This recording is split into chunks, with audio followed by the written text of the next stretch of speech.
اللہ کا راستہ مومن کے دل کے دروازے سے شروع ہوتا ہے۔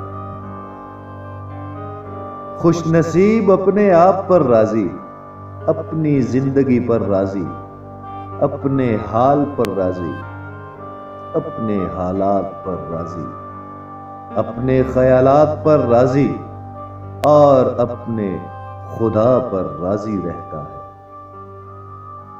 تمہاری جو حالت تنہائی میں ہوتی ہے وہی حالت قبر میں ہوگی۔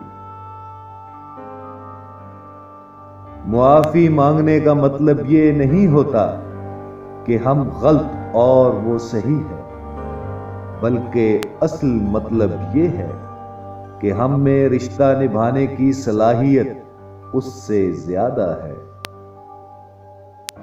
اگر ظرف نہ ہو تو عطا انسان کو مغرور بنا دیتی ہے۔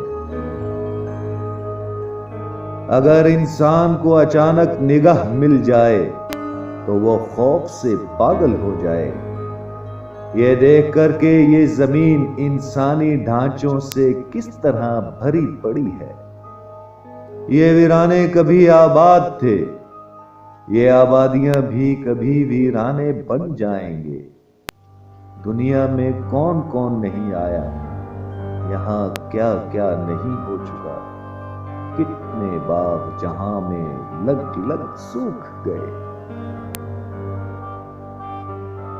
آپ برداشت کرنا سیکھ جاؤ اور معاف کرنا سیکھ جاؤ تو ڈپریشن ختم ہو جائے گا۔